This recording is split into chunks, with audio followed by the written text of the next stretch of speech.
بسم اللہ الرحمن الرحیم۔ اگلے لیکچر کا پیج 26 پہ پچھلا حصہ ہم نے اس کا ایک حصہ ہم نے پچھلے لیکچر میں کیا تھا۔ اب نیکسٹ اس کا پارٹ دیکھیں۔ ہم کر رہے تھے مفرد جمع، یعنی جو کلمات ہیں پہلے ہم نے ان کو آئیڈینٹیفائی کرنا ہے کہ وہ مفرد ہیں، وہ مذکر ہیں یا مؤنث، اور پھر ان کے جمع بنانے تھے۔ تو یہاں تک ہم کر چکے تھے قصہ تک۔ اس کے بعد ہے آلاتن۔ آلاتن میں نے آپ کو بتایا ہے کہ جس کلمے کے ساتھ تائے مربوطہ ہوتی ہے، یعنی یہ گول تھے، وہ ہمیشہ مؤنث ہوتا ہے۔ آلاتن اس کا جمع ہے آلاتن۔ نیکسٹ ہے جی زرن۔ زرن مذکر ہے اور یہ ہے ازرارن۔ اگلا ہے حقیقتن۔ اگلا ہے مکانن۔ مکانن مذکر ہے اور اس کا جمع ہے امکناتن۔ امکناتن۔ پھر حقیقتن، یہ مؤنث ہے کیونکہ اس کے ساتھ تائے مربوطہ لگا ہوا ہے، یہ دیکھیں یہ حقیقتن، اس کا جمع ہے حقائقن۔ حقائقن۔ نیکسٹ ہے جی وقتن، یہ بھی مذکر ہے اور اس کا جمع ہے اوقاتن۔ اگلا سوال ہے اذکری سبب ضبط الکلمات التی تحتہا خطن، کہ جن کو تحتہا خطن، خط کہتے ہیں نا لائن کو عربی میں، اذکری ذکر کریں سبب ضبط الکلمات التی تحتہا خطن، وہ کلمات جن کے نیچے لائن لگی ہوئی ہے، جو انڈر لائن کیے ہوئے ہیں، ان کے اس لائن کا سبب بتائیں۔ مطلب ان کی جو حرکات ہیں نا، کہ وہ اگر منصوب ہیں یا مجرور ہیں یا مرفوع ہیں تو ان کے اوپر وہ حرکات کیوں ہیں، وہ اعراب کیوں ہیں۔ تو پہلا ہے جی لیس لک الا ان تضغط زرن۔ ان تضغط، ویسے تضغط ہوتا ہے اور زرن ہوتا ہے، لیکن یہ دونوں منصوب ہیں اس ان کی وجہ سے۔ یہ ان حرف ناصب ہے۔ یہ ان کیا ہے؟ حرف ناصب ہے۔ تو آپ نے کیا لکھنا ہے کہ منصوب بسبب حرف ناصب ان، بلکہ آپ نے سمپل لکھ دینا ہے منصوب بسبب ان، بس۔ اس کے بعد اگلا ہے جی اصبح نفعہ ضررن۔ اصبح بن گیا، نفعہ اس کا نفع، ضررن نقصان، یعنی ویسے تو ضررن ہوتا ہے نا، تو یہ ضررن کیوں ہو گیا اور یہ مرفوع کیوں ہے؟ تو یہ اصبح جو ہے نا، یہ فعل ناقص ہے، اس کا یہ مبتدا ہے اور یہ اس کی خبر ہے، تو یہ اس وجہ یہ مرفوع ہوتا ہے اور یہ منصوب ہے۔ یہ گرامر کی باتیں ہیں، یہ تو آپ رٹا ہی ماریں گے، لیکن ہو سکتا ہے کہ آپ ایک دفعہ پھر کریں تو آپ کو سمجھ آ جائے۔ اینی ہاؤ اس کو لکھ لیں، میں ایک دفعہ پھر آپ کو ریوائز کراؤں گی تو آپ کو یاد ہو جائے گا۔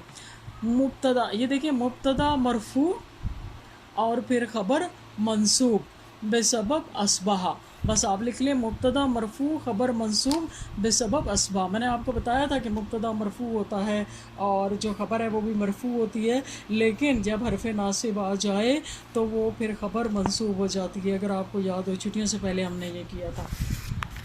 اوکے جی، نیکسٹ ہے لن اسلطہ علی وقتی و تمامی۔ ویسے اسلط تو ہوتا ہے، لیکن یہ جو ہے نا، یہ لن، یہ حرف ناصب ہے ان کی طرح، تو اس وجہ سے یہ اسلطہ ہو گیا ہے، ٹھیک۔ تو آپ نے یہ لکھ لینا ہے، کیا لکھنا ہے کہ منصوب بسبب حرف ناصب لن۔ اس کے بعد ہے الی الصین مرتن و الی افریقیہ اخری۔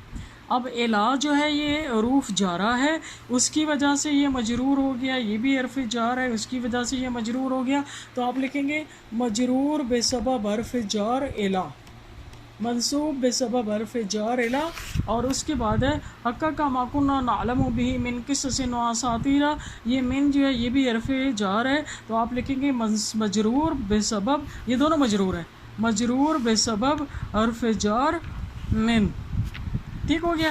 اچھا، اس کے بعد اگلا سوال ہے اشیر الی ما یاتی فی الجمل التالیہ من المفاعل وبین انواعها۔